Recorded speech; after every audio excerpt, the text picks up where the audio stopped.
You gotta forgive me, D. I look like a episode of Reggae Go right now with my hair tied up right now. Because again, it's Thursday, my boy. It's Thursday, which means we're one day closer to the weekend, and we are all in the 2DopeMarks arena for a brand new episode of 2DopeMarks.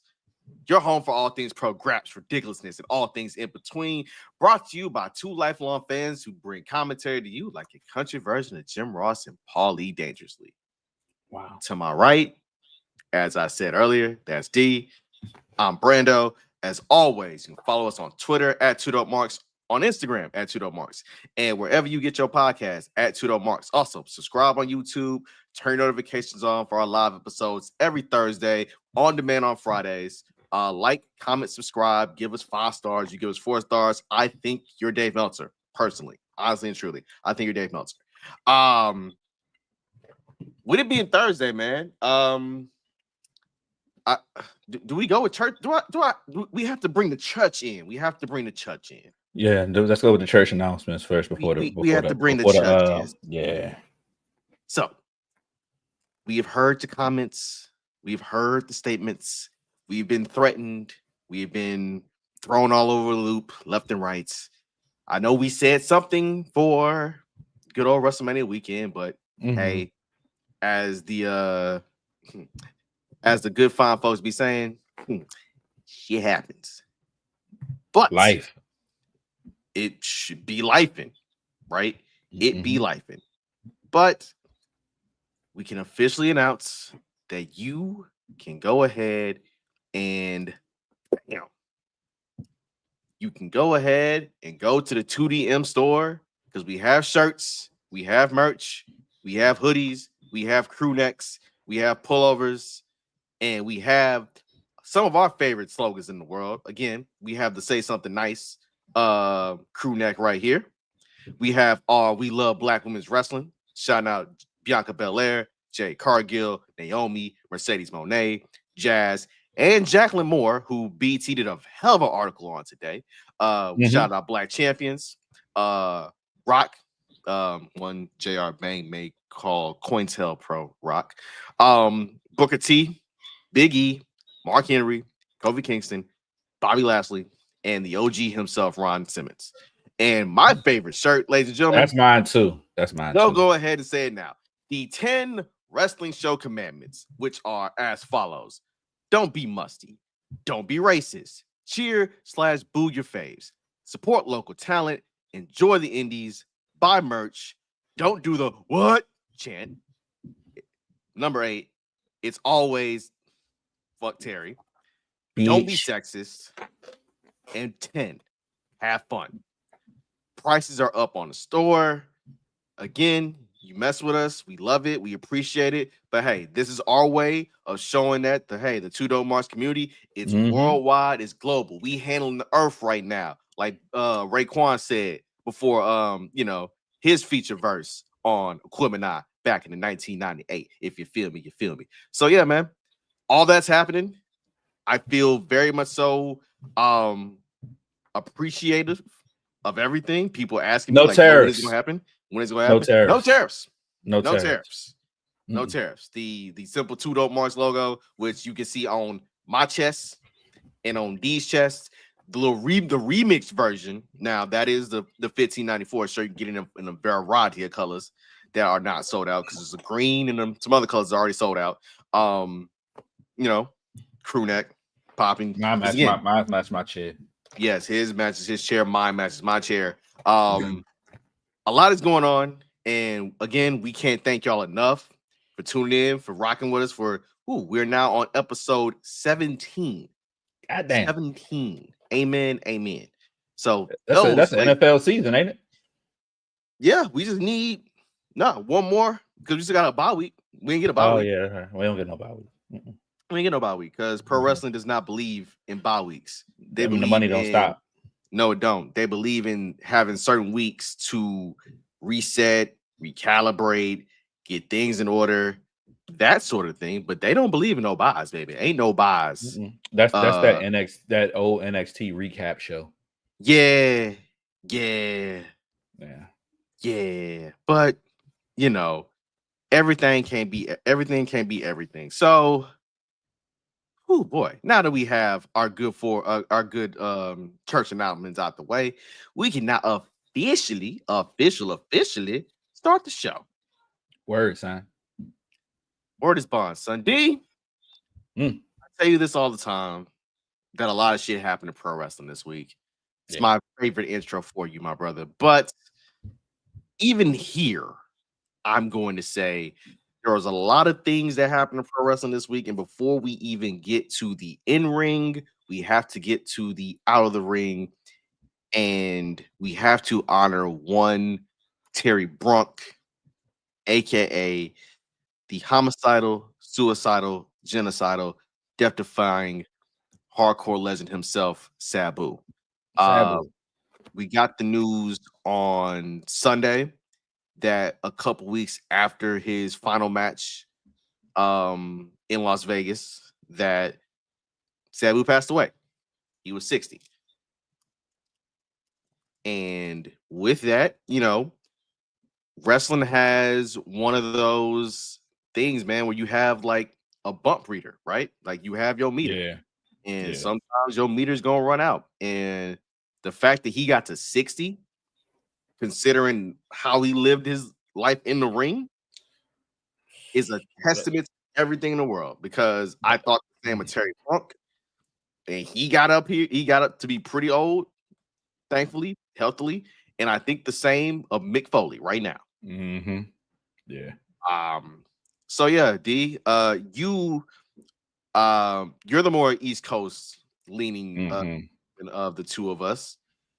Can you Uh, discovering Sabu? man, listen. DC Public Access TV, probably 1998. I learned a thing called ECW.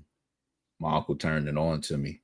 Man, listen, Sabu, Taz, the Dudleys, you know what I mean? Mikey Whipwreck, like it was something different from WCW and WWE. You know what I mean? Instead of just watching, or at WWF at the time, instead of just watching the same shit every Monday, or when SmackDown decided to be a thing or whatever. But I remember my first memory of Sabu when that man came out like with the Hannibal Lecter mask, like Mm-hmm. he was in the insane, like in the insane asylum, and the shit that he did, that shit was just crazy as hell. That made me not want to be a wrestler no more. Fuck that. Like, I'm not doing that shit. I'm not bouncing and throwing chairs in people's faces and stuff. But I forgot who he fought where he broke his neck. I think it might have been Taz. He broke his neck in the ring and he came back for a while. Um, and then the scars, you just see the scars on his arm with the barbed wires and stuff. He was a trailblazer. Shout out to his uncle, the original Sheik. Mm-hmm.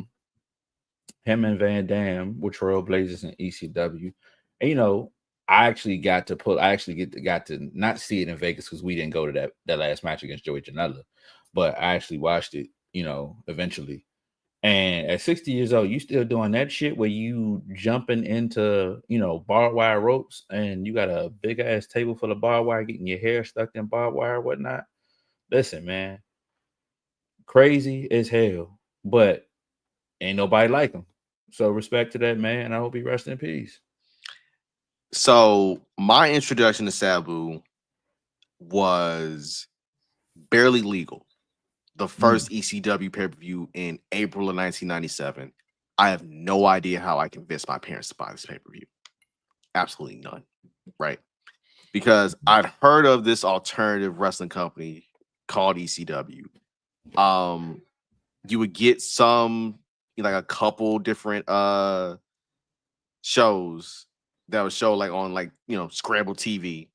They'll just Mm-hmm. randomly pop up because again in the South there's no like TV rights deal for ECW just yet. And I remember how everybody was like, "Yo, I know the main event involves a ladder match with Terry Funk, Mm-hmm. and the winner of that ladder match faces Raven for the ECW title. I know that. However, the co-main event, so to speak, was Taz and Sabu linking up after being kept apart purposefully because of the neck breaking situation. Yeah, is that the one And where Sabu came back?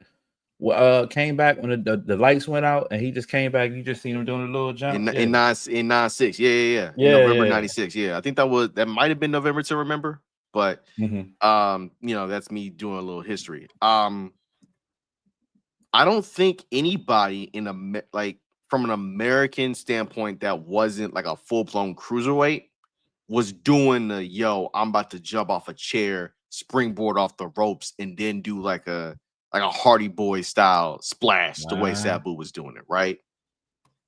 Because again, the way he came out was just that. But you just hear that thundering music, and then like does it seem like real seductive? But nah, that man equated violence. Him, Bill Alfonso, Rob Van Dam were like an avant-garde way to look at professional wrestling. Because ECW as a whole made you feel like, oh no, this is different. Like, I understand what WWF is doing with wrestlers who have day jobs, like Duke the Dumpster Droz and the Repo Man. Duke the Dumpster Droz, Jesus Christ. And then you have folks like in WCW, you had the cruiserweights who literally got pulled from ECW, like Eddie Guerrero, like Dean Malenko, like Chris Benoit, like Chris Jericho. And then you basically look at the history of ECW, like, yeah, there are names that came through there. There's like, Tommy Dreamer, Sandman. Sandman may have been the mascot for ECW, but you want to talk about the heart and soul of the company, like the actual embodiment of what that company meant. It was Sabu. Yeah. The irony the irony that a guy named Terry Brunk had a barbed wire match with Terry Funk. That's some real wrestling serendipity for your ass right there. Think about it. Did you just rhyme that shit? Rhyming accidentally. Just rhyming accidentally. Okay. But the point is, like, what he did for the death match from an American standpoint, he and Mick Foley kind of like said, oh, y'all are really crazy. Like, y'all really putting y'all bodies on the line like this. It's crazy. Again, the man wrestled Terry Funk in a barbed wire match to the point where he cut like a gas so deep in his arm, he used duct tape. Yeah, duct tape to tape it back up. Yeah. So again, if you don't have like a legit surgeon on hand, duct taping your arm together is gonna leave you some very wild scars. Yeah. So if you want to talk about like, hey, which wrestler was like the original crash out for a generation? Sabu definitely was a crash out in some ways for a generation. Yeah, he was. Of course, you have some thoughts of like, well, is he actually dependable? Is he going to pull up? That sort of thing. Yeah. But again, what wrestler doesn't have that, right? I will say this: the most memorable moments outside of in a WWE, like a general spear, right?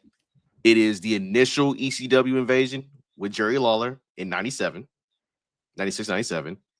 It is Sabu versus John Cena, which was a title feud, and Jim Ross's call on it was just très magnifique. And probably the most disrespectful chair shot I've ever seen that did not involve you like grabbing it and swinging down. The thud he gave Rey Mysterio, boy, I was like, you know what? They need to institute a wellness policy. They need to go ahead and start protecting chair shots because, brother, I'm pretty sure that Rey Mysterio thought his name was Herschel Walker. Because that man's egg was, to quote Carlos Miller and Clay English, that brother brain was scrambled. Scrambled. Let me ask you a question personally. Would you fight somebody whose name is Sabu?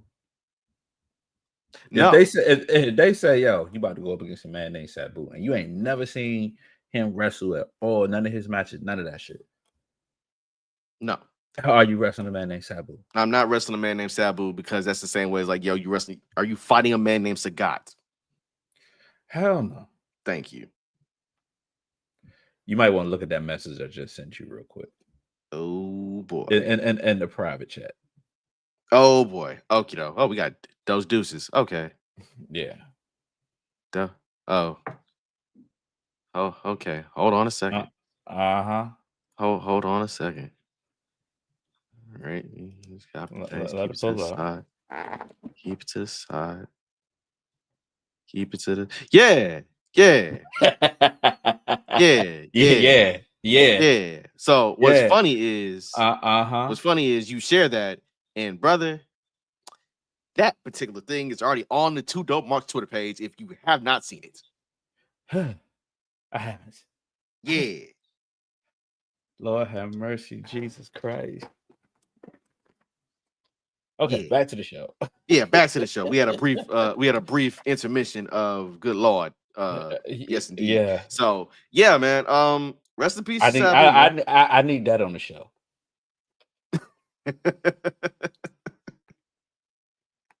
I need that on the show. You know what? I have something to. I'll tell you something off air. That you'll be like, all right, cool.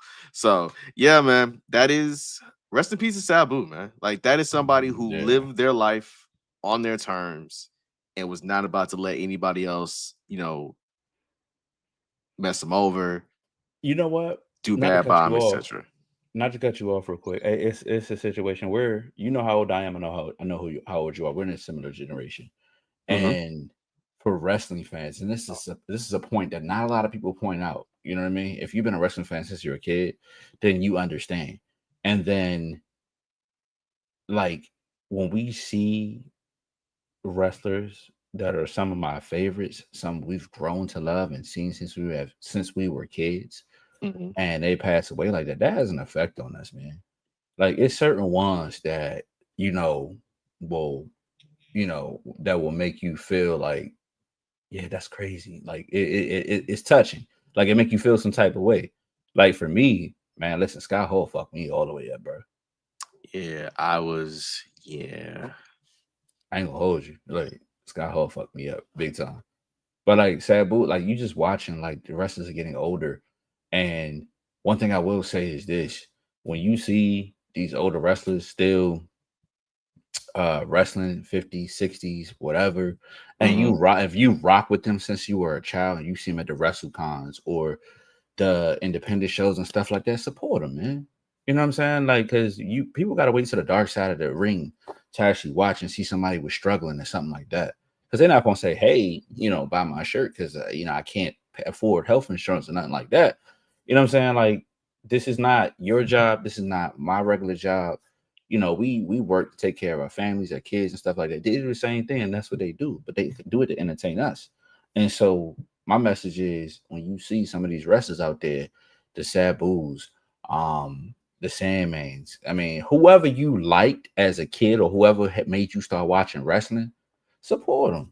You know what I mean? Give a couple $, buy a shirt, take a picture with them. You know what I mean? Like, do that.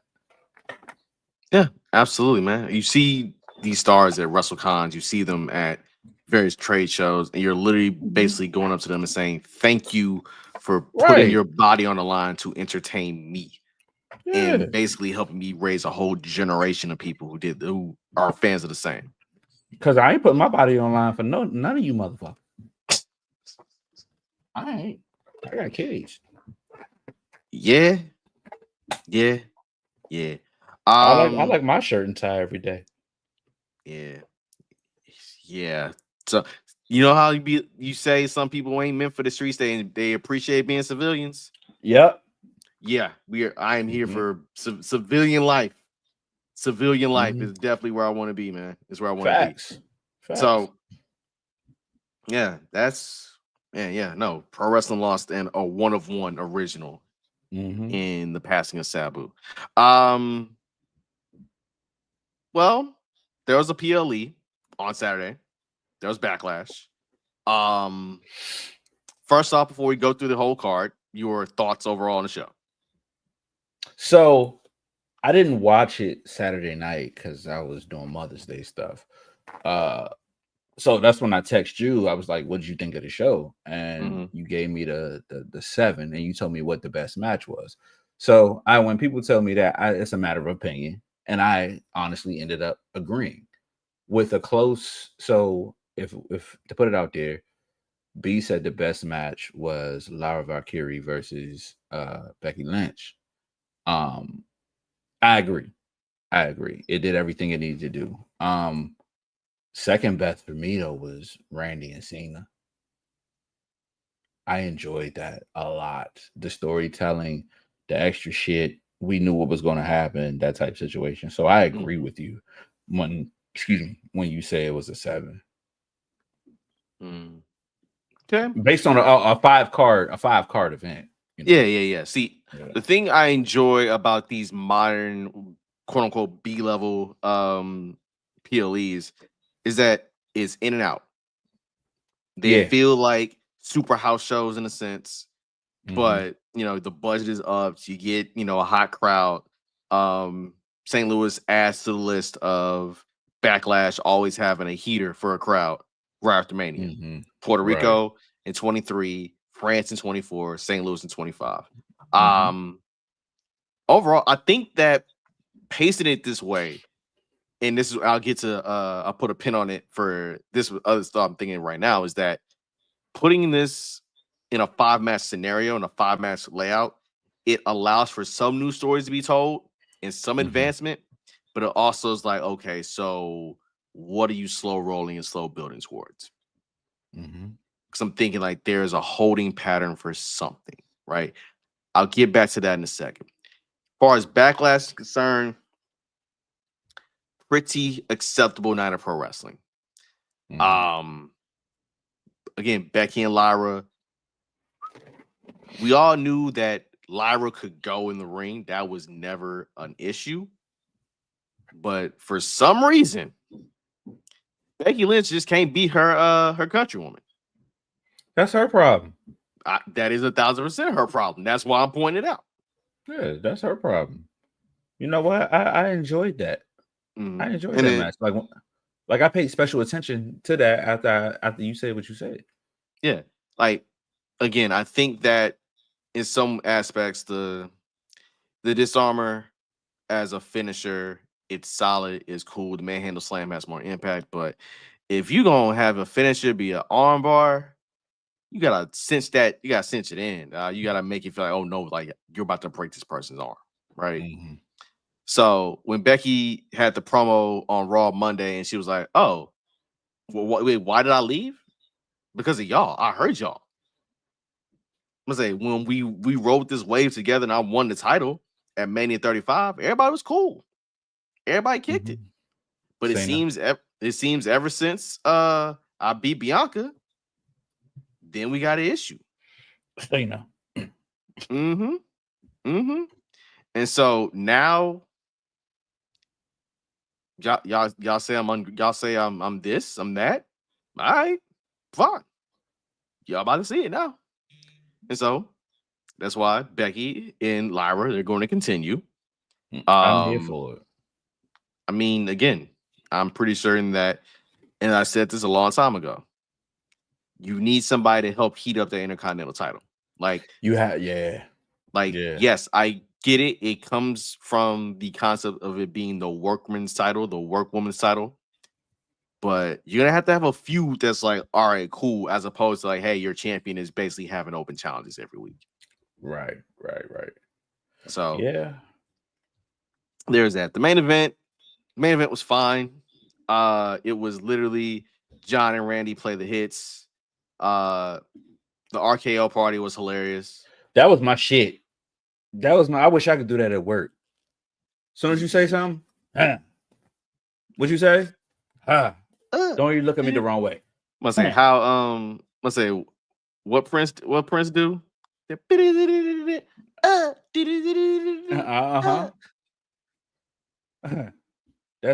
if you know the meeting I had yesterday, all of them.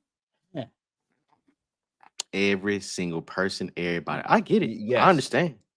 Yes. Look, I know where you are. I understand. But the interesting part was how we got to the finish, because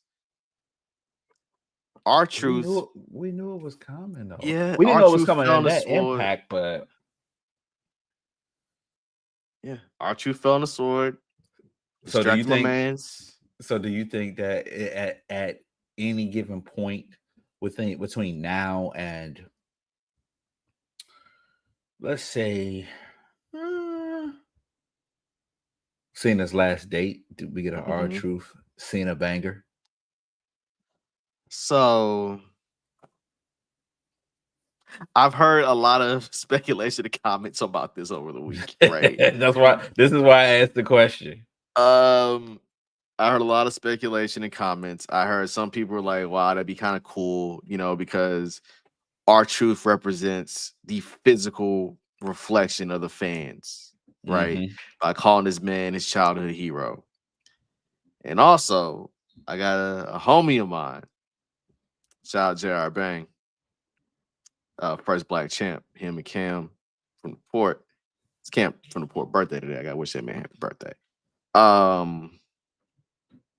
JR does not want to see this match nowhere.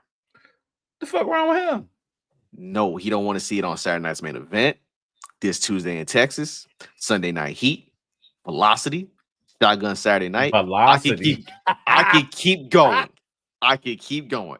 But his reasoning is because of what happened at what was that 2011 PLE in DC?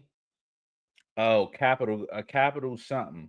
Like I know what you're Capital talking about. Combat or something like that. Yeah, And the yeah, main I know what you're event talking about. was Truth versus Cena. Yeah, I know what you're talking about. Yeah. Yeah. So But it's gonna be the comparison. Let's be real on it. I would love to see the match. For me, I would love to see the hype for Cena to put Truth over. So if you remember correctly, Sami Zayn, Roman Reigns, before the hype up until the match in Montreal. yeah. That's what you're gonna see. We all knew, if you're a smart wrestling fan, we all saw that Sammy was gonna lose. I mean, if you thought something different, then that's on you. But the hype up to that, and then the when Sammy came out, listen, imagine Truth coming out in Charlotte against Cena in the main event. Side note, if it's in Charlotte, that's one of our cities. Yeah, I know you. Yeah, we gotta make that trek. We gotta make that trek. Yeah, but think about it. Think about what that looks for the younger wrestling fans. John Cena's his number one fan, R-Truth. He's fighting his hero, his childhood hero, and Truth puts on the best match he's ever put on ever. You see what I'm doing? I see. Look, I see what you're doing, and the reason why I see it, and I'm actually here for it. To be honest with you, is because R-Truth is effectively a plot device right now. He's effectively a plot device. You're gonna leave Ron alone. I'm not saying that in a bad way. What I'm saying is the last time R-Truth had like main event light, main event shine on him was to set up Rock versus Cena the first time. Right. So he's due. Yeah, he's definitely due. I think that, and from what was from Bang's perspective, he's like, no, the first time y'all did this, y'all could have easily had my man win the belt, be a transitional champion, and let him let Cena get the belt back. But we knew who was in charge at that point. Because let's be clear, Jay Aloysius Uso would not be champ under that person. Let's be real. A lot of people would not be champion under that person. And then if you think about that's what I'm saying. It took between all right, I'll frame it like this. It took literally between 2000 and I'm saying no. From 1998 to 2010. It took you 12 years between black heavyweight champions. Okay. And the reason why I'm saying that is this, because Rock won his first one in 98 Survivor Series, right? Mark Henry won his first one, the big world heavyweight belt, 2010. Booker T already was world champion in WCW, right? Right. About 2000. But again, it's not like he's a new world champion in WWE. Like he's already held this belt before, right? Mark Henry held that for the first time. And then from 2010 until Kofi Mania was 2017, 2018. He had another 8 years. So when did Big E win the championship in NXT when he was doing the 5 count? 2012, 2013. Okay. I'm just talking main roster because that was Triple H had NXT at the time. So we go from literally Mark Henry's Hall of Pain to Kofi Mania to Bob Lashley, and he got it basically before the pandemic, in a sense. No, he got it. Right. He finally got his 21? Who, Bob? Yeah. I thought Bob had it before that. Nah, Bob had it in. Only reason I say that because I wasn't watching wrestling. I didn't have cable. I was in the military. I was stationed in Alaska, so I don't know. Nah, Lashley had it in 20. No, he had it in 2021, early 2021. Really? He didn't have so before that, before he went to TNA? No, not at all. No. Oh wow. Okay. Yeah, Lashley won his first WWE title off the Miz on an episode of Monday Night Raw in the pandemic. Oh wow. This was mind you, this was literally like the night after Miz became a double Grand Slam champion. You know, you just gave me an idea. For a shirt. You just gave me an idea for a shirt. Because there's been a lot of Black Intercontinental Champions that we don't know that needs to be a shirt. None of you motherfuckers better steal my fucking idea. That is facts. But yeah, under that person, it wouldn't happen. And with Ron, like, I believe Ron Truth is deserving more of, you won the tag titles at WrestleMania. Yeah, no, because I get that. Because again, Ron, as John so eloquently called him at the post show, Ron Killings is an all-time great, not only in ring from what he did in TNA, but it also in terms of pure entertainment as a character. Right. So yeah, I think he still deserves this one-on-one match. Yeah, he does. I mean, you've seen what Kofi Mania looks like. Mm-hmm. You've seen when Big E was it Money in the Bank? Yeah, it was Money in the Bank, and he cashed in on Lashley. First time we ever had Black Champ transition to Black Champ. You know what I mean? So he deserves something. Like I feel like, and I feel like, I'm gonna be honest, it's just people ain't gonna like this at all, and I'm okay with it.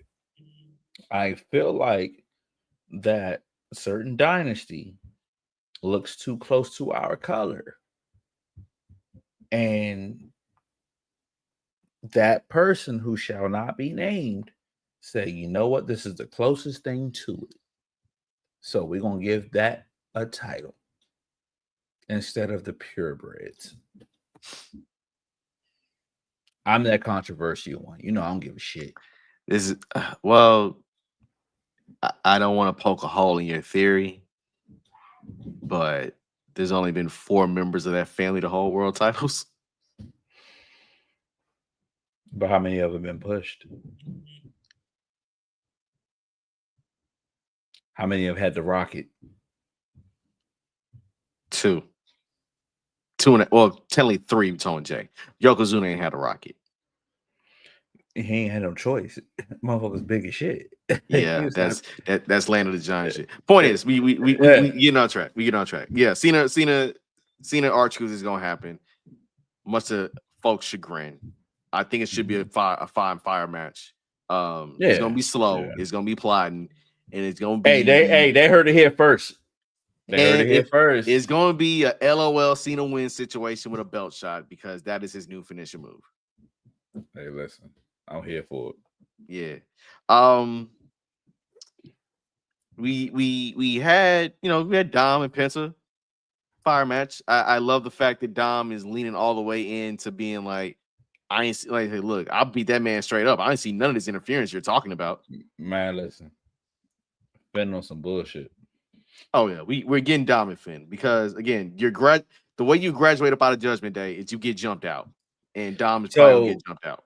So I'm tag me in. So I paid attention to what you said earlier about the long term, the story building. Mm-hmm. And this is one, Finn and Dom, but it's another one with Solo and Jacob, because my man is there. Tour the islands. Yeah. Yes, the one Kang suplex himself, Jeff Cobb, who was talking all this yang about retiring and all that. Nope, that brother caught 19 different flights to get to St. Louis and make his presence felt. Mind you, this is now I think the third PLE that the Bloodlines had somebody new debut. Yes. To figure shit out for them. Yes. So that's why I said that money, that family is invested for any storyline that they want to. Look, that's why I made the comment I made earlier. If you are a Pacific Islander, you got a chance. Hey, get money. There's an infinite stimulus package. Yeah, get money. Over there. Get your money. Get your money. So, all right. The first time I saw Jeff Cobb, it wasn't even Jeff Cobb, like fully, right? He was Dario Cueto's brother, Mantanza, on Lucha Underground. That's when I first saw Jeff Cobb. Okay. That's when I first saw Jeff Cobb. And I looked at him, I was like, oh, this motherfucker's different. Like, short, kind of stocky, power lifter, throw you through a bus. Yeah, nah, dog. Like, this is one of the ones. And I seen some of his work in Japan. I seen him have do some work in the States. And in Japan, that brother's a monster. Over here, I'm curious how them WWE cameras gonna look on him, because again, Jeff ain't like the tallest person, but he is basically an angry pit bull, and he's off the leash. Who does that remind you of? The last goddamn person they brought into the bloodline. Who is the I mean heavyweight champion of the world, Jacob Fatu. So my issue with it is he gonna get lost, because we see what the Gorillas are lost. The Tama and Tangaloa, they get lost. And so, let's be clear on something real quick. They have another brother that's been signed for a minute, and we still ain't seen that man yet. You're right. We have not seen Heclo in a good minute. I think the Gorillas aren't lost. I would say that the Gorillas are snake bit right now. They both hurt. Okay. Like, if the Gorillas were both healthy, I'm pretty sure it would have been Gorillas versus Street Profits for them tag titles. Oh, so they are the Revival. Oh yeah, look, they are you want a heel tag team that everybody already know like what's about to go down. Mm-hmm. Yeah, you get God in there, right? You get God in there. So yeah, Jeff Cobb is there. He looks about the same height as Solo, but Solo and Jacob. Yeah. So basically, you got a bunch of short by wrestler standards, but tall by regular human standards. People who like punch you in the mouth. Short by human standards. I said short by wrestler standards. Oh. Tall by human standards. Tall by regular civilian standards. Lord have mercy. Just saying. And you see Jacob seeing Jeff Cobb and was like, motherfucker, why are you here? I want to see it. I want to see it. I want to see it. Look, every single time Solo brings somebody into the bloodline, your brain start working, start moving like, yo, I need to see this match and that match. I need I need Jeff Cobb versus Sheamus. I need Jeff Cobb versus Damian Priest. Like, let him go get that whole current United States championship scene.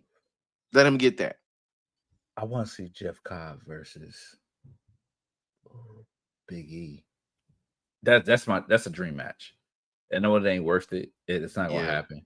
Yeah, but I would love to see it. Yeah. Let's not get away from the fact that Jacob Fatu is an absolute goddamn star. Like that fatal four. The yacht that I mean heavyweight champion of the world. I can't find my hoodie. Oh no. Anyway, the yacht that I mean heavyweight champion of the world had a showcase match. And you're literally looking at somebody who said point blank, I ain't trying to get over on name. You're just gonna feel me for what I've been through and what I've seen. And now that he got his opportunity, boy, the way he is on that mic and the way he is in that ring, bruh, undeniable. He's a star. He's a star. Undeniable. So yeah, we had a very good big beady man bumping meat match, also co-starring LA Knight. It was pretty good. It was good graps. The entire night was good, perfectly acceptable graps. Yeah, it was good. It was straight for a Backlash. Yeah. I didn't wonder. Need to be... So we got Saturday night main event this week, right? Okay. Either this weekend or next weekend. It's Memorial Day weekend, so it's this weekend because we got Battleground in Tampa. Okay. Yeah. We will do some baby housekeeping right quick fast. We will do, let's say, in the quote Bill O'Reilly, fuck, we're doing live, people. Oh, Lilian Garcia is back for Saturday night's main event. And also Tatanka is back for Saturday night's main event. Nope, it is next Saturday. Saturday 24th. So yeah, it is Memorial Day weekend. It's next weekend. Yeah. Okay, so we got that. So that means I think I'll be doing we may be doing the show early, preemptive on a Wednesday, because Thursday is a traveling day for Memorial Day weekend for your boy. So okay, throwing it out there now.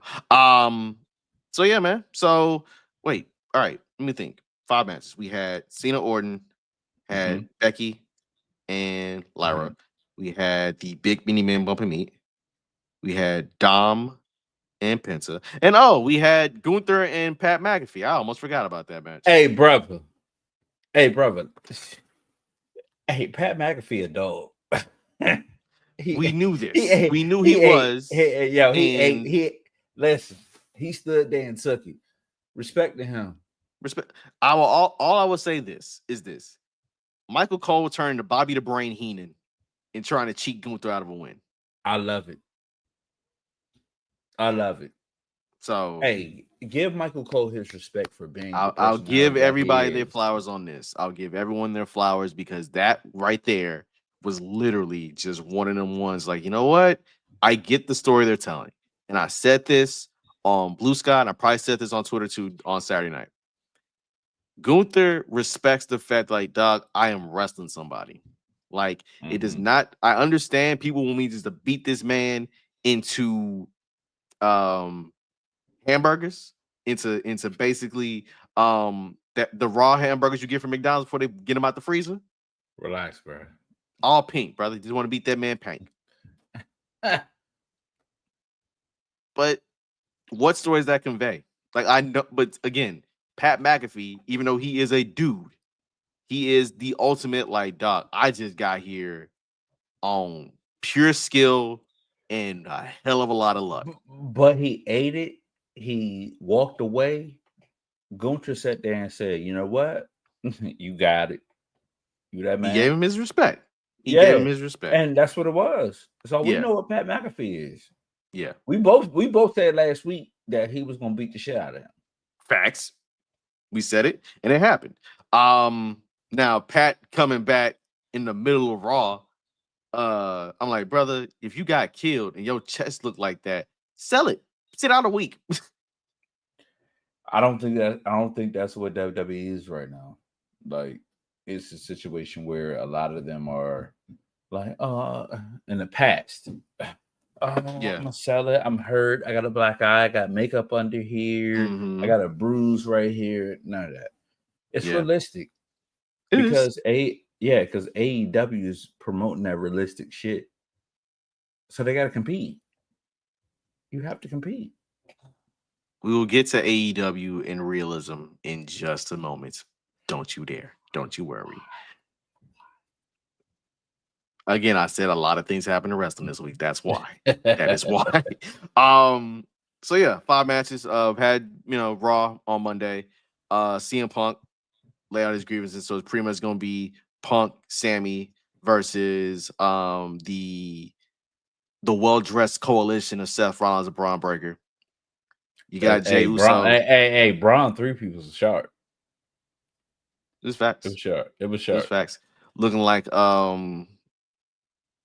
look like Walker Texas Ranger, like a good sheriff off Walker All right, Texas Ranger. I'm going to the next subject. I'm not fooling with you. Had that. I mean, again, you got Jey Uso versus Logan Paul for Saturday night's main event. You got are those the only 2 matches they announced for Saturday night's main event? Yeah. Yeah. All right, so right now we got a 2-match card for NBC. We got the Becky promo. Yeah, and then you had one of the more I guess it's a head scratching type of deal, but I get it in that you had Io Sky and Rhea Ripley defeat Roxanne Perez and Julia, which now puts me on this subject, which is what exactly is the women's division doing? And why does WWE feel like they're in a holding pattern with so much, right? You can tie both these together. You can tie both these together. I feel like it was supposed to be Bianca and Rhea and Manny. But someone in the back room, the writing room, said, but I'm trying to shoot for Io Sky. And I'm not going to discredit her. I'm not going to. And that match at Mania, like night 2, was one of the greatest matches that I've seen for women's matches. Like that's in my literally top 5. They don't know what to do at this point. They don't. It's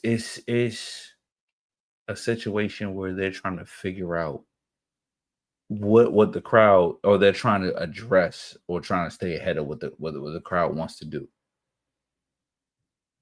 I think, yeah. I think where the crowd is getting at and where the booking is getting at is basically, all right, we have so much TV time to fill because we're gonna care a hell of a lot about SummerSlam, Survivor Series, Rumble, and Money in the Bank. But don't forget, Bianca has a broken hand, so that's another factor.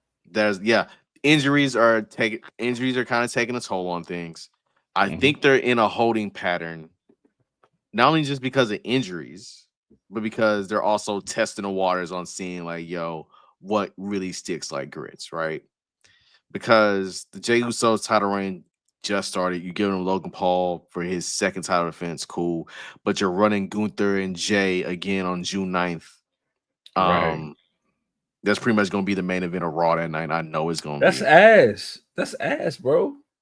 Like, why would you see that again? We because unlike Roman Reigns, Gunther says, I'm getting my contractually obligated rematch. That's fine. That's cool. You getting paid for the shit. That's fine. But why? Because I hope the problem is if you go back to the past episodes that we had, that was the slowest building match that we talked about. And now you trying to do it again. What does that look like for a shorter runway this time? Right, exactly. What does that look like? So now you're gonna have to have Jay super kick him at like every 3 minutes. And put his ass to sleep again, maybe. Right. So I don't want it. I don't care. You're trying to satisfy Gunther. You're trying to satisfy something that was created.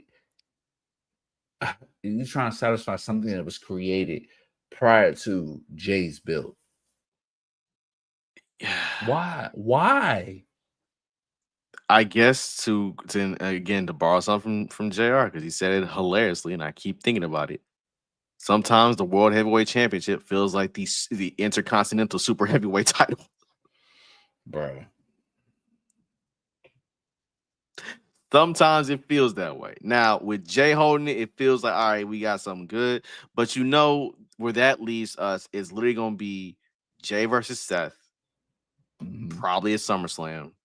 Yep. And it's going because effectively what's probably gonna do is gonna get some money in the bank. We can talk money in the bank in just a second. You're gonna get to a point where it's basically gonna be Jay Uso versus the Sharks in the Water. And it's gonna be Jay versus Seth versus Braun. And it's like you are surrounded, brother. You can't must say go get Big Brother if you want to, but it ain't gonna be enough. You don't have to go get Roman to fix this situation out for you. And that's how we get to Braun versus Roman. Jack? Can I go higher? Go up higher? Bro. At this point, I feel like with the injuries and everything going on, it's throwing a lot of shit off. And a lot of the creative, they're pretty much pivoting. It's a lot of pivoting because I'll bring a substantial point of a show. Yo, shout out to Black Wrestling, shout out to Mimi, shout out to Corey. They mentioned something on Tuesday that said, "Where's Charlotte Flair?" On SmackDown, ironically enough, for the first time in a good while, having a storyline that is not built around her having a title, but where about is her she? crashing out. Have you seen her? I've seen her Since Mania once. It was this past Friday on SmackDown. So what I'm saying is they're pivoting a lot. Wrestling is a situation right now where I'm seeing people pivoting and moving the way they want to, and it's not based on the tradition when that person who shall not be named trying to change the game. And I love it. I think, as you mentioned, injuries are a key point of this, right? I also think that they're like slowly like, all right, we have to stall these people. We have to stall folks out before we get to like the meat and potatoes of shit. Before we get to Punk versus Cena at SummerSlam and MetLife, right? Before we get to Jay versus Seth, before we get to Roman versus whomever once he comes off a summer sabbatical, if you will. Hell, before you even get to Bianca coming back, and now you have to refigure out what you're gonna do with that women's world title on Raw, and what you're gonna do on SmackDown. I mean, you got Nia Jax versus Tiffany Stratton on SmackDown. By the way, Nia Jax and Jade Cargill, great graps, man. Great graps. Y'all people been talking shit about Jade. People been talking shit about Nia. A lot of people can't read either. A lot of people just type because it's free. A lot of people type because it's free. So that's why I feel like it's a holding pattern, because they're basically trying to just slow roll you till we get to the big stuff, right? And a lot of times, again, sometimes you can't have years like you did in 2023, where things was hot and snapping every week, right? Right. Part of that's bloodline storyline, of course, but like everything had focus, everything had like meaning and significance behind it. So we'll see, man. Hell, NXT's in a weird space right now too, because you got Miles Bourne, of all people, going up for the NXT title. They're trying to make him into an instant killer for Battleground, and I think you're doing that because the real heat in NXT ain't even around the champion. It's around Trick Williams and Joe Hendry. Listen, sure cooking right now. That he is. Like, look, it's in a weird space. It's in a weird space. Pretty sure they'll figure it out. They've always seemed to have done it. It's just in a weird space. I'm not gonna say it's boring. I'm not gonna say it's just but they're in a holding pattern. They're in a real wait and see. a real wait and see. It's in the eye of the beholder. Yeah, at this point. yeah. That's fair. That's fair.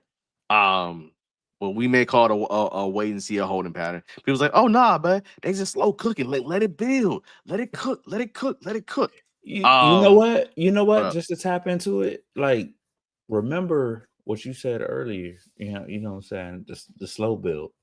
I want to mention it. What is the 4-way, the IC championship? Mm-hmm. It's Let's talk about it. basically.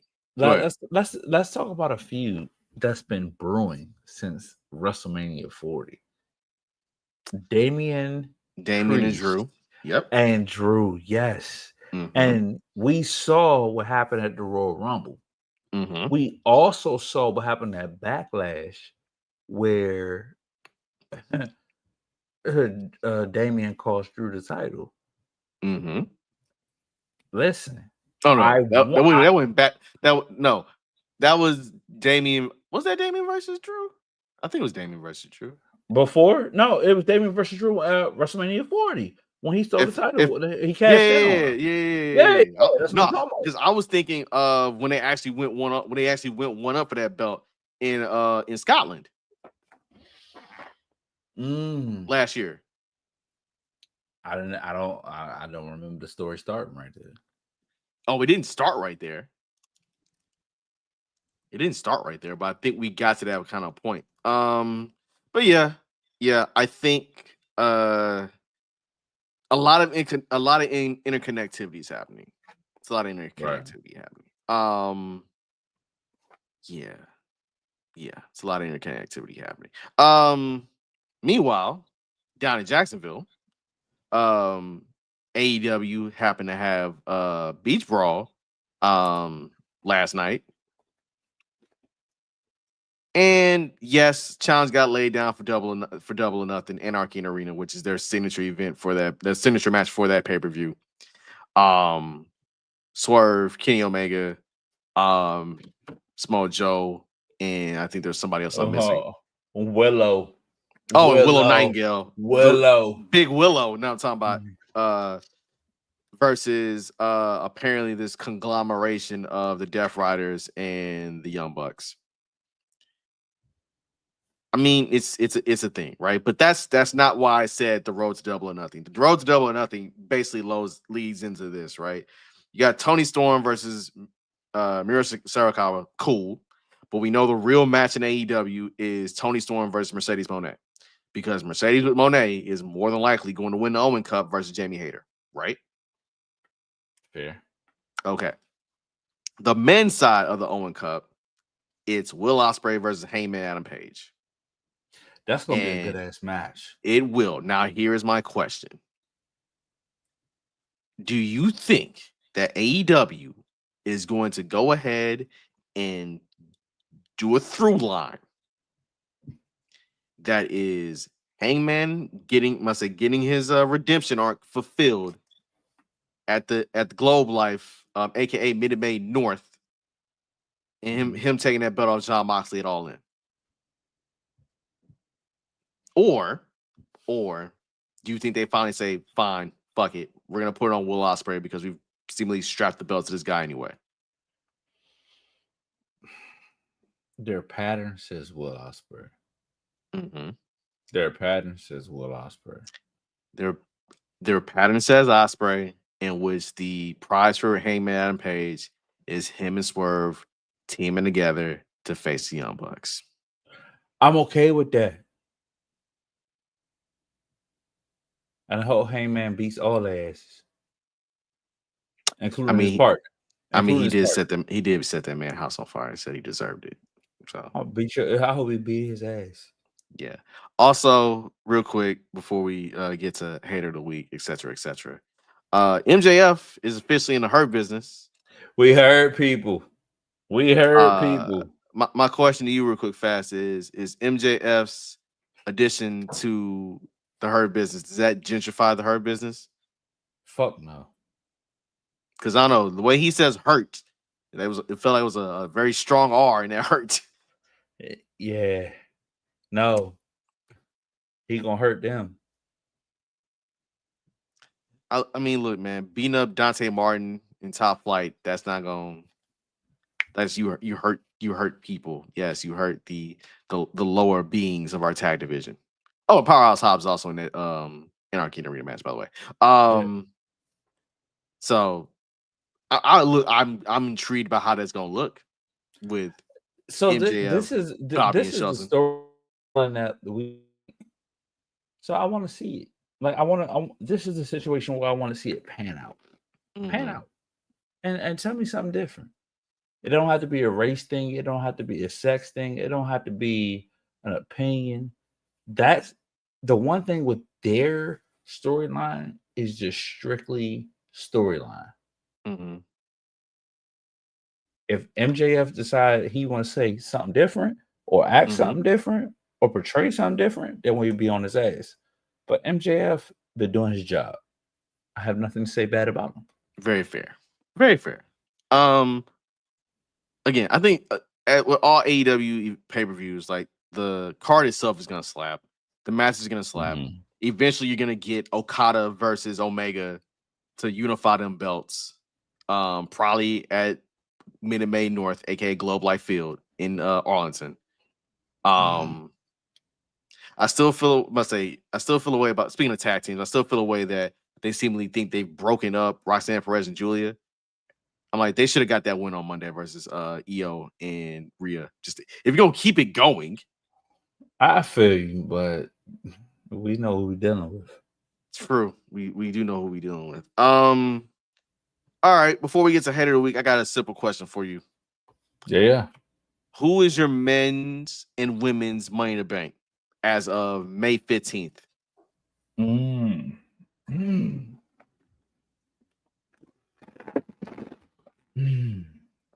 Men's. I hope he qualifies. Drew Antoine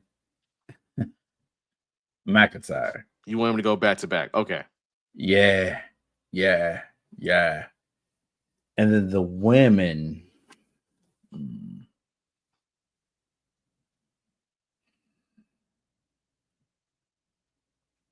Pamela. Bailey. Okay, Bailey win another Money in the Bank. All right. Okay, cool. I like them. Men's, it's either Karrion Kross, Braun Breaker.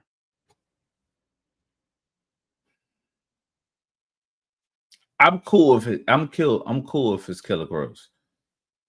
It's either those are my two. I'm cool with that. Reason why I say it may be Braun is because basically you're now putting Jey Uso in shark infested waters, because that means it's we can get soon. that bet off you anytime, any way.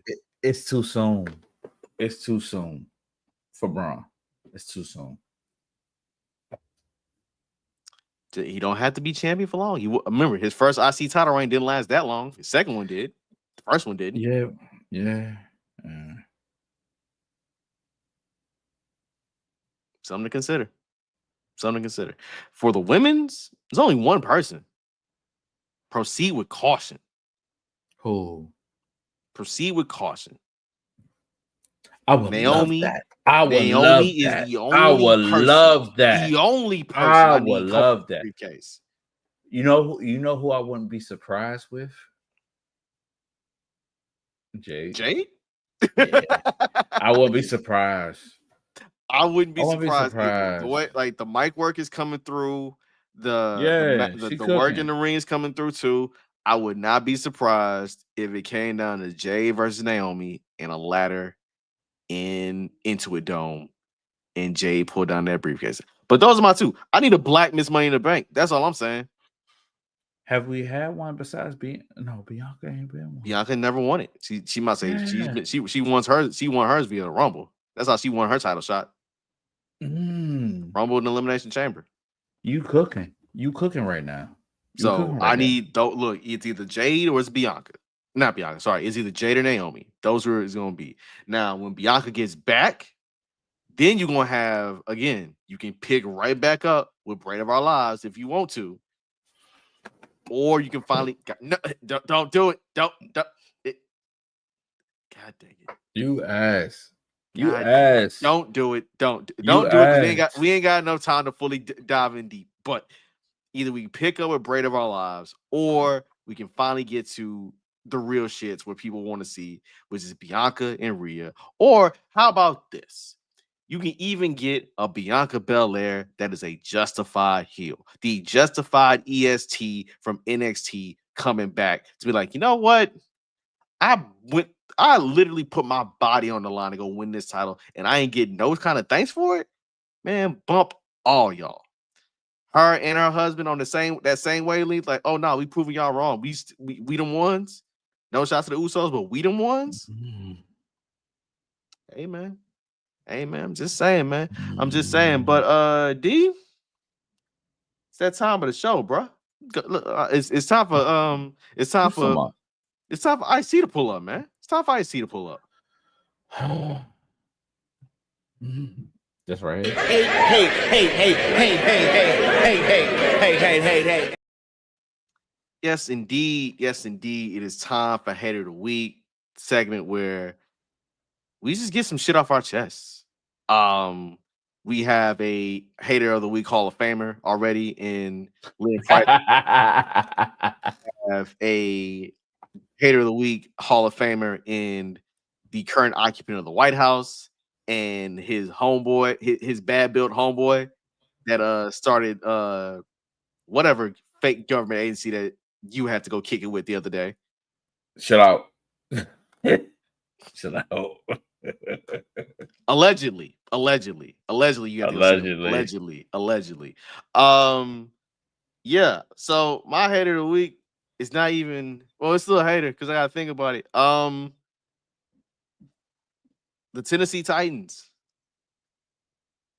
You decide to call the Texans. Said we got imposter syndrome in your schedule release video. Hey, need I remind you, we came to y'all crib last year and taxed that ass. Every single time y'all want to throw on them damn Oilers uniforms, y'all get y'all asses whooped, except for the first time y'all wore them. There's a reason why y'all had the number one pick. There's a reason why Cam Ward is now y'all quarterback and not mayonnaise boy Will Levis. Who?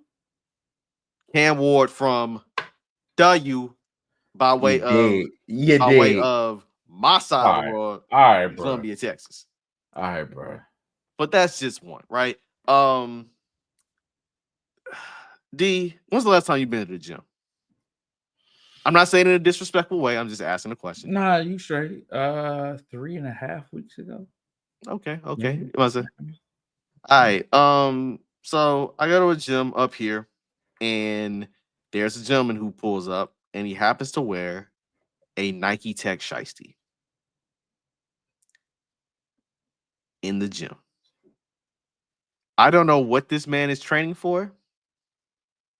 I don't know what he's got going on in his life, but the fit is this. It is a cutoff t-shirt with the sleeves off so you can see his muscles, some hooping shorts. He had that. And his Nike Tech shiesty.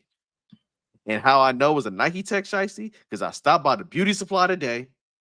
I saw it on the wall. On the wall for $15.99.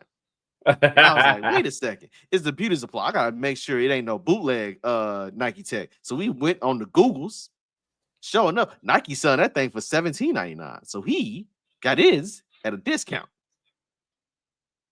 Oh wow.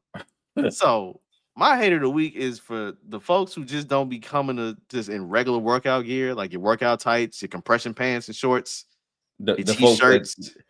So what you saying is your hater of the week is the person that go on the basketball court with the Michael Jordan or the Chicago Bulls shorts and then the 45 jersey with the 12s on. The full uniform, yes. Yes. Okay. The full uniform. My hater of the week. Again, you don't need a goddamn Nike Tech shiesty in an air-conditioned gym in the middle of May. It's about to be June. It ain't even football season yet, for real. I'm gonna take one of your quotes, D. What are we doing? What we doing? What?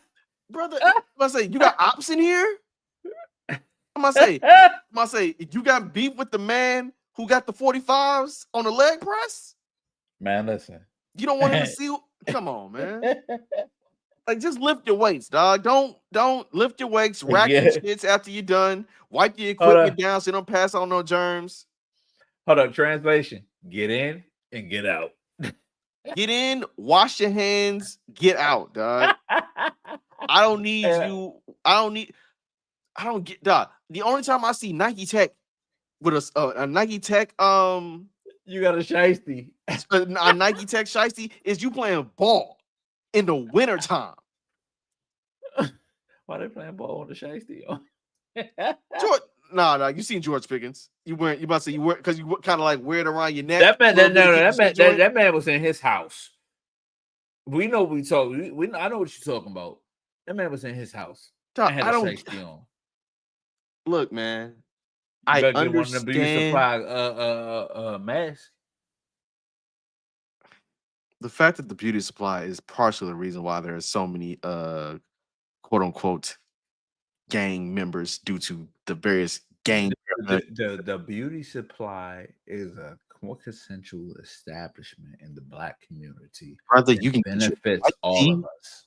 You get a white tee, a red bandana, a blue bandana, some wave gel, and maybe some bootleg Air Force Ones for $50. Oh, hold on. But for the females, you get the different color contacts. Mm-hmm. You get the little edge brush. Yes, all that, bruh. Like, you get all that. What are you talking about? That's all. I would have said something about you probably got the shit on your head from the beauty supply. Oh no, I definitely got this from the beauty supply. You see what I'm saying? I'm not gonna hold you because again, you see what I'm saying? Look, the beauty supply. I was trying to get lazy and I tied my shit down. So yeah, the beauty supply in the corner store, the poppy store, the bodegas is the same thing. It is. All right. Here's my question though. Because the beauty supply is right next door to the KFC, right? Mm-hmm. I saw on the marquee for KFC $25 chicken and waffles. No. $25 chicken and waffles. No, I don't eat KFC. I stopped eating KFC a long time ago. If it ain't Popeyes, maybe Church's. Yeah. Or what my daddy fry. I don't give a shit about it. Yeah. Or you know what? For real, from a DC dude, the curry up. All right, good point. Oh, I got one more. Sorry. Mm-hmm. So my hater of the week is my dentist. Not even a bad reason to be a hater. Like, look, they do great work. I appreciate them, but I had a procedure done yesterday to which they had to go in my gums and go get like some tar that was in between my teeth, right? I got real deep pockets. So I got like some light gum. I got light gum disease going on down there, right? Okay. So first of all, they had to numb my shit. So they took a big ass syringe, numb my gums, and numbed like half my cheek and half my tongue. So I was out here talking like Mushmouth from Fat Albert.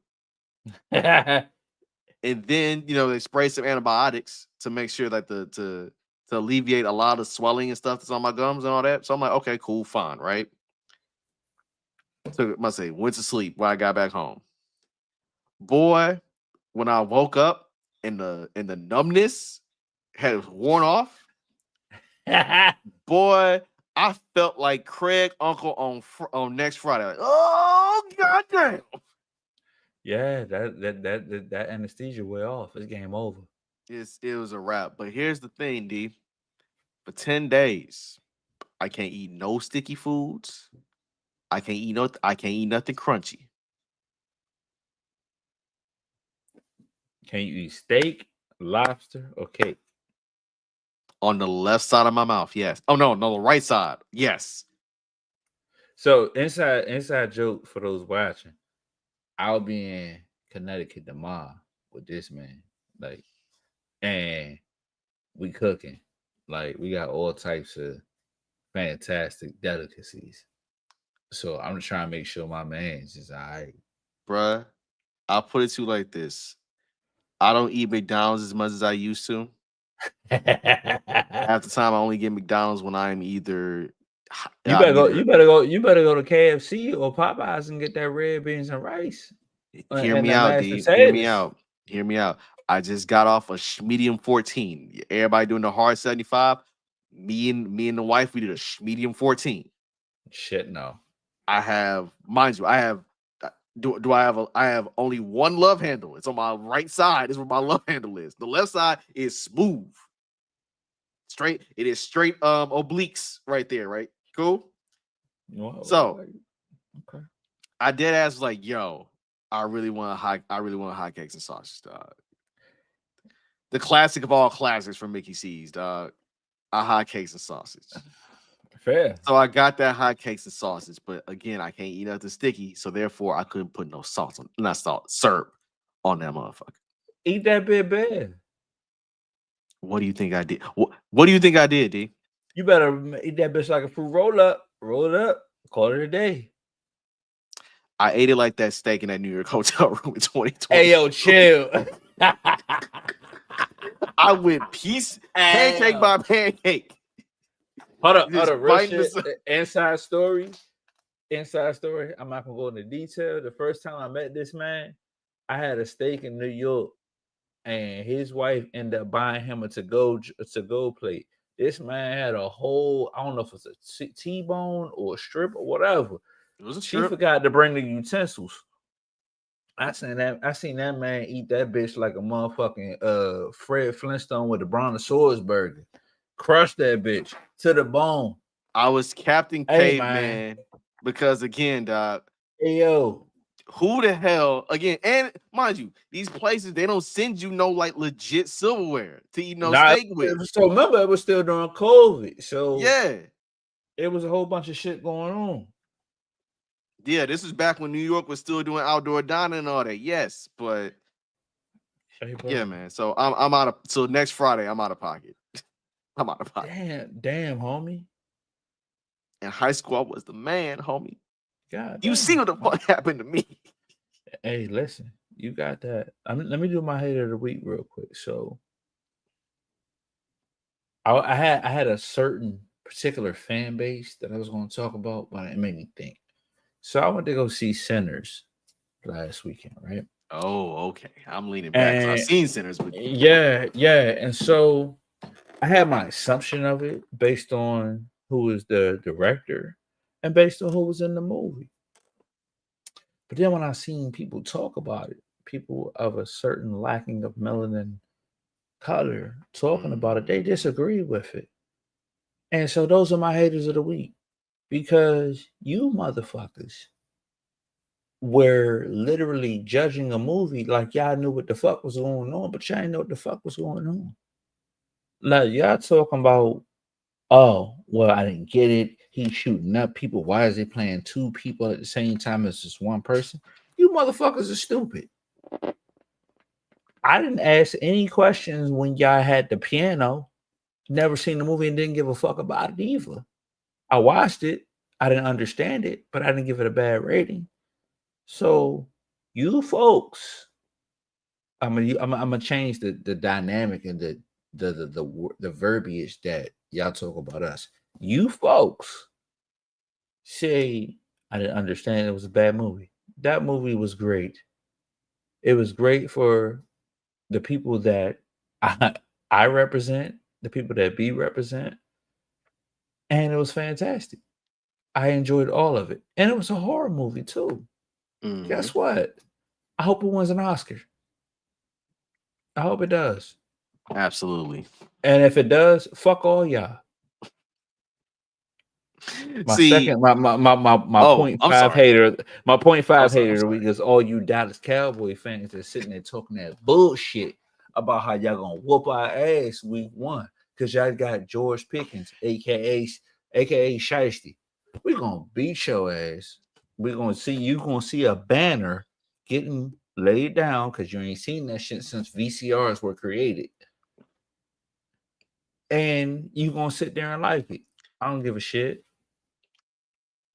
And if you're there at the game, holler at us. We're gonna be tailgating. I'm on the grill. We will be tailgating opening night for the NFL season.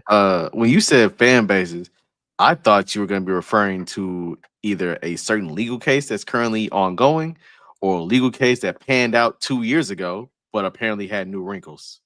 Share. I thought you were talking about the Diddy case, or I Nah. thought you were talking about the supposed bodyguard coming out and saying that he heard that Kelsey was the one who shot Megan Thee Stallion. So for the first part is the first question. I'm gonna break the rule. That nigga guilty. The second part is no disrespect to my partner in crime over here, but I'm gonna break the rule again. Short niggas are different. Like they got some other shit going on. Yeah, he shot her. No, I wasn't going with them. That was decisive already. Y'all gotta stop. Y'all gotta stop. A lot of people gotta stop bullshitting on trying to think that black women are wrong all the time. We got some wrong ones. We do. But at the same time, we got some ones that gave birth to him and me. And there are the right ones. So with that being said, we are able to decipher which ones are bad and which ones are not bad. So I'm not doing that, bro. Yeah. So my lane of logic of this, sadly, it had me agreeing with DJ Vlad. Mm-hmm. And if I'm agreeing with DJ Vlad on something, if I'm agreeing with DJ Vlad on something, then I'm like, okay, bro. If you come back next week and you agreeing with Cul-de-sac Balea, we're gonna have some issues. This show is over. No. I'm not ever going to agree with Mr. Hot Dog Skin. I'm never gonna do that, sir. Ever. I'm never doing that. You wanna know why I'm never doing that? Did you see how that man looked a couple days ago? Yeah, he looked like a burnt hair smoke. Exactly. No, I'm not doing that, sir. No, I am really going to, because I just pulled up on a live, we're going to just do it live, right? So say, hey, Brando, why exactly would you agree with hip hop's most known Fed? Like, why would you do that, right? I know And somebody I have to say this, and it made me feel a type of way. It is because this man actually said something. I was like, you know what? This makes complete sense. And I quote, it is this. If you believe that Tory Lanez sat in that courtroom day after day, knowing that Kelsey was really the shooter and didn't say anything because he didn't want a bunch of 14-year-old virgins on Twitter calling him a snitch, then I have a bridge to sell you. And brother,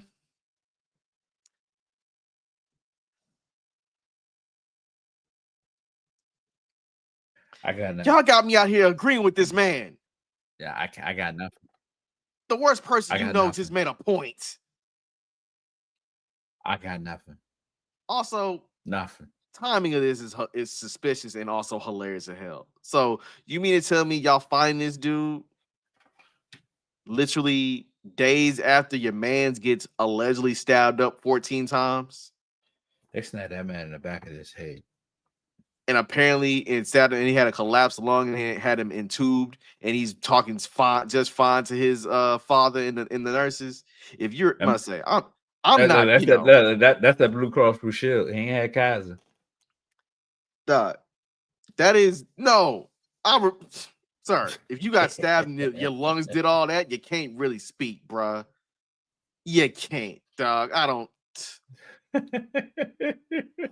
It's a sympathy tactic. I swear to God, it's a sympathy tactic, and people just want to be right or wrong, but they don't want to use common sense. So what you're saying is my man had that cane, and this is my first time talking.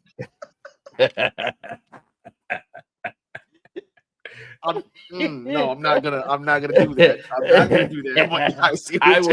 I will. I'm not gonna do that. His daddy said Rock Nation would crumble, and Stanley Rock Nation apparently keep tagging his ass. I don't know. I mean, oh God. See, I'm about to start sweating because of your ass. Jesus Lord. Oh man. Well, Hey man, wrap the show up. I got places to be. On that note, man, that concludes this week's episode of 2DopeMarks. Where no knives were harmed in the making of this podcast episode. None. We thank you for tuning in. Again, you follow us on Twitter at 2DopeMarks, at Instagram. On Instagram, I'm sorry, at 2DopeMarks. On YouTube at 2DopeMarks. Subscribe, turn your notifications on. We go live every Thursday night, 7:15 Eastern, on demand on Fridays. So we'll show up in your favorite podcast feed. You can listen to us on your way to work, on your way home, about to go smoke, about to drink. Come laugh and come kick it. Again, we have our live shows on Wednesdays, good grief, on Thursdays. Come kick it. Them all up. Come comment. Come holler at your folk, man. We engage with our listeners, we engage with the audience, and you're part of the show.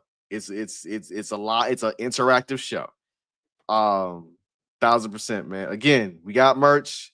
You find the link. We can get the link in our bio on Instagram and on Twitter. The 2DM store is open. Again, D got the original white t-shirt. I got the original red t-shirt. We got top of the line, buddy. New designs coming, new concepts coming, man. Rate us, review us, give us 5 stars. You give us 4 stars, I think you're Dave Meltzer. And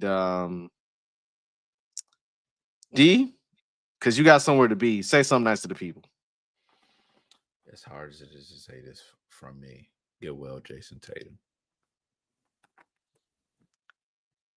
Before we get into a whole diatribe about that, no, we're not doing that.